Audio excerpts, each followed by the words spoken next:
नमस्कार, बहुत स्वागत है आपका।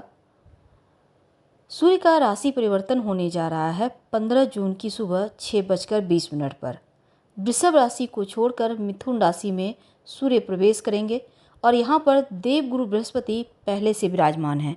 तो देवगुरु बृहस्पति और सूर्य की युति 16 जुलाई 2025 की शाम तक रहेगी। इसके बाद सूर्य कर्क राशि में प्रवेश करेंगे। तो सूर्य जो सरकारी नौकरी, पद प्रतिष्ठा, मान सम्मान का कारक है।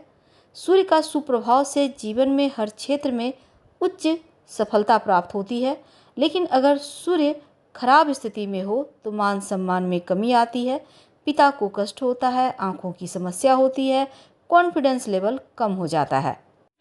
तो कर्क राशि वालों, सूर्य आपके द्वितीय घर के स्वामी हैं और अब द्वादश घर में आ रहे हैं। तो मिथुन राशि में यानी द्वादश घर में देवगुरु बृहस्पति पहले से विराजमान है और यहाँ पर सूर्य आएंगे। तो 12वें घर को अगर हम देखें तो धनपति बने सूर्य आपकी राशि से 12वें घर में गोचर करेंगे।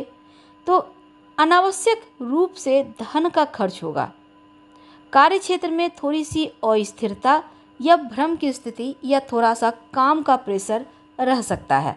हालांकि ये गोचर आपके लिए बहुत अच्छा नहीं है।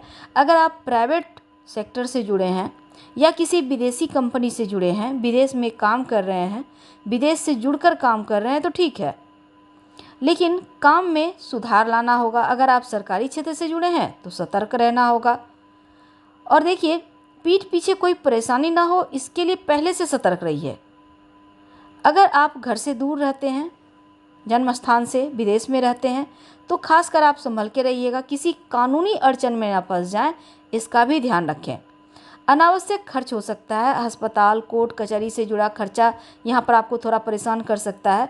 हालांकि कोई टैक्स वगैरह को लेकर कोई ऐसी चीज़ों में आप फंस सकते हैं जहाँ पर बेवजह आपका थोड़ा कमाई गंवाने का नौबत आ जाए।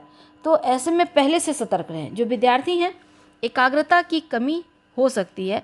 ऐसे में विद्यार्थियों को पढ़ाई लिखाई पे विशेष फोकस रखना है। रोज़ भगवान सूर्य को प्रणाम करके गायत्री मंत्र पढ़ना है और इस गोचर के दौरान आपको सतर्क और सजग भी होना होगा। जीवन साथी के साथ तालमेल बनाकर रखें, किसी भी तरह का मतभेद ना हो, इसका ध्यान रखें। घर परिवार में थोड़ा टेंशन होगा और अपने स्वास्थ्य का भी ध्यान रखना है। पिता के स्वास्थ्य का विशेष कर ध्यान रखें। प्रेम संबंध में अगर आप हैं तो ये गोचर आपके लिए सामान्य है, बहुत अच्छा नहीं है तो बहुत खराब भी नहीं है। आपका प्रेम जीवन चलता रहेगा।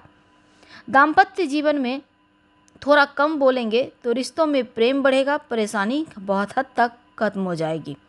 और राजनीतिक क्षेत्र से जुड़े हैं, किसी बड़े पद से जुड़े हैं तो विशेष सतर्क रहना है।